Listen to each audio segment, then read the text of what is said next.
Our special guest on the program today is Casper Oimoen, and Casper, a longtime resident of North Dakota, back in the ski jumping days and the Olympic competition days and the winter fun days, has since left and of course moved to Oregon.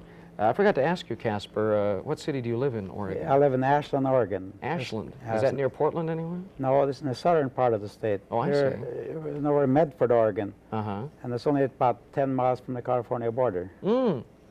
I have some relatives that live in Portland, and we were out in Washington and Oregon last summer, but we didn't get down in the southern part. No. It was just all up in the northern area. Portland is about 300 miles straight north of us. Incidentally, I should say, as long as this is your first television appearance, welcome back to Minot on television. Thank you very much. I enjoy it very much. Well, I'm glad you have. You've been kept pretty busy so far since you arrived. You've been the, of course, honorary chairman of our Winterfest this year.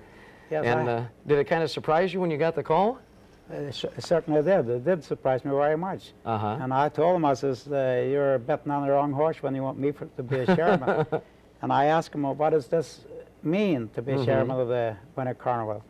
And I says, if it means making speeches or skiing, especially ski jumping, I'm no good to you. And I says, you're going to lose money on this deal if you're going to have me for a chairman. Well, he assured me that I wouldn't have to make any do any skiing, and I wouldn't have to make any speeches.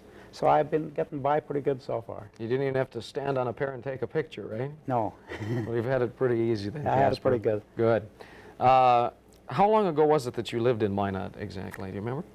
How long ago was the last time I left Minot? Right, since you left to live in Oregon, I left for example. Minot in 1964. I retired in 64 and moved to Ashland. I see. But I was back in Minot in 1966. I made a trip back to my home in Norway, where I was born, and I came through Minot then, and I spent a couple of days here. Did you receive some award in Norway? Yes, from my home club. Right, I remember hearing about that. What was that award again? Well, it's a different kind of, you know, well, it was something well, I don't know if I ever give it out to anybody. You know, my club is isn't a small town, about 5,000 to 6,000. Well, they give me the honor of, I don't know what they would call the award, but it's an honor for me that I won the honors over here, and they were showing recognition to you. Kind of a favorite son type award, yeah, that's right? what it is. I see. Well, of course, your skiing days ended quite a while ago, because that's a strenuous sport, and I don't think you'd want to go off a ski jump right now, would you? Well, you know, you never think of it that way. You always figure I can do anything now I did 20 years ago, but maybe if I tried, it'd be a lot of different. It could be. It could be a lot of different. Now, you, of course, had many skiing accomplishments in your time. You were on Olympic teams, captain of Olympic teams, won many awards. When did you actually start skiing? Well, I started skiing when I was probably about 5, 6 years old. Just a real toddler. You know, well, like the kids do here, but I didn't do too much of it. This was in Norway, right? It was in Norway. But we lived in a place, our part of the country I came from, you think of Norway as being all mountains, which it is a lot of mountains. But the place I came from was more like Minnesota. We didn't have too many hills to ski on. Oh, not kind of the rolling hill variety type. We didn't have to. We had to build up our ski slides, so there was. It wasn't. I wouldn't say I was born in the place where you could have the best opportunity to be a good skier, but it doesn't always have to be in the place where they have the biggest hill. If you can learn a fundamental of doing it, well, you'll pick that up when you get to the bigger ones. When did you actually start competition then for amateur competition? I think my first tournament, I was probably 9 or 10 years old when I went in the first one. Do you remember if you won it or not? Well, I don't remember that, but I did win quite a few of them over there. When you started competing in this country then, I remember you competed in North Dakota. You also competed in Montana and won quite a few awards. What were some of those awards that you won? Well, that was the Northwest Championship. See, the Central Ski Association cover all the central area here. And it was usually held in Minneapolis most of the time. And I won it every time in Minneapolis. And I won the Montana Championship every time. That was the Western Championship they had there. But we skied all around the country. We traveled from Lake Placid to the coast, Los Angeles. We skied in Big Pines. We skied in Portland, Oregon. We skied all. We had the circuit. We skied for about 3 months every winter. I see. We usually took part in about 12, 14 tournaments. What was your first year of Olympic competition, Casper? My first year would have been in 1928. See, I came to Minot here in 1923. And I didn't ski the first year I was here because I couldn't talk a word of English, and there was no skiing around here, and so I was out of it for 1 year. But I took out my citizen paper, the first paper, and in 1928 it was Olympic over in France, in Chamonix, and I was supposed to be on a team that time, and I went to Norway to train for that tournament. And I was 3 months short from a 5 years stay in this country to get my citizenship paper. And the National Ski Association wired Coolidge, which was president at that time, to try to fix it so I could get my paper. And Coolidge was not too much interested in the sport, and he never got it. And I would say that was the biggest disappointment I ever got when I got a wire from this country and told me that I couldn't compete. After all that training, especially. After all that training, and I was in the prime. That's when the younger you are, the better you are, and that was probably in my best year of skiing. So then 32 would have been your actual first Olympic year, right? 1932 was the first Olympic that I took part in. Was that the year you were captain of the team? Yes, it was.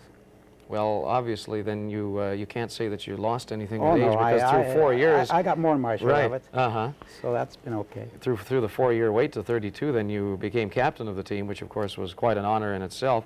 Was there another Olympics? Did you compete in 36? I competed in Garmisch-Partenkirchen in Germany in 1936. How did you do as far as the competition was concerned? I was 5th in 1932, and I was 12th in 1936. Competition pretty stiff? It was pretty stiff. Was there such an air about the Olympics at that time as there is now as far as the competition between the United States and Russia? Was there any countries that were really, should we say, head on for the athletic honors? Not quite like it is now. But it's a write-up in the Olympic report from 1932. I was in 3rd place, but I landed on 5th on account of something like that. But in Germany, I figured out I had a bad jump on my first one, and I figured I got probably a little more than I should have, so maybe I'm even. I see. Then, let's see, 36 you competed, and then I think you said you were preparing for the 1940 Olympics, which of course never took place because of the war. That's right. But that was when your career came to an end, right? Yes, it stopped. I wouldn't have made that anyway. That was, what, 39 you were injured? Was that it? In the last tournament in the season of 1939. And by the way, Alfred Gipsy was there and taking part in the same tournament. That was when, what did you say, you broke your ankle or your leg? I broke my ankle. I broke a leg above the ankle. Oh. And you didn't need a doctor to tell you. You could feel that it was all over right I there. knew it was all. Well, I didn't think it was all over. I thought maybe in 3 months I'd be back, but it didn't turn out that way. Didn't mend quite right.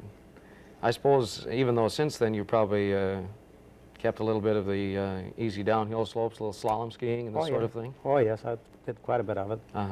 Al Gibson and I used to go to Whitefish, Montana, and we did quite a bit of it. How about going around, have you seen any of the Olympic Games lately? Have you ever had a desire like to go to the Winter Olympics? I know this year they were supposed to be held in, well, now they won't be. They were supposed to be in Denver first and then Salt Lake City second. Where did they finally end up? I think maybe Austria got it. I think that was what it was. Lake Placid. Somebody wanted Lake Placid to take it again. Yeah, but they figured Lake Placid put in their bid too late. The reason why Denver turned it down, because in 1960, there was some of the promoters that promoted the games at Squaw Valley in California. It wasn't any skiing area. They built the whole thing. And they told the people of the state that wouldn't cost them much to do it, which it cost probably 10 times as much as they expected to cost. And it made bad feeling, among the people in California, because when they got the bill for it, well, it was a little different. Ouch, yeah. So now, when Denver got it, then the people rebelled against it, and this is where we're not going to have it, because we're not going to have another Squaw Valley. And then Salt Lake, Utah, they tried to take it, but I heard the interviews on the TV, the mayor of Denver, he was for it, if the people was for it. Right. But you probably listened to some of it too. It was a lot of people against it on account of the financial part of it.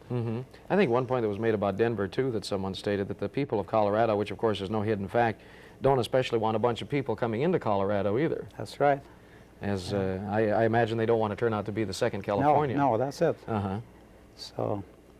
So once again, the United States didn't get the Winter Olympics, which is a shame in itself, because I know Howard Cosell, I listened to a commentary he did on it, mentioned that the facilities, for example, I believe at Lake Placid were all set and they could have held it there like nothing. We could, it wouldn't be any problem with Lake Placid. They could handle it right off the bat. And they were willing to take it, but Denver beat them out in the first place, and then they got into Salt Lake. And so Austria put in for it. And they had the Olympic there in, well, I forget now what year, but they have all the facilities there too. Well, Casper, I think we're just about out of time as the TV situation happens every now and then. We want to thank you so much for stopping out and visiting with us this afternoon, and congratulate you, incidentally, also on your North Dakota Rough Rider Award, which I had neglected to mention up to this time. And of course, you have that award, you have the Magic City Award, you're in the Skiing Hall of Fame at, you say it for me, what town in Michigan? Ishpeming, Michigan. Ishpeming, Michigan. And I want to thank you so much for coming back and helping make our 1973 Winterfest here in Minot a success. Well, I thank you very much, and I want to thank all the people in Minot for everything they've done for us when we've been here. Very good. Thank you, Casper. Yeah, thank you.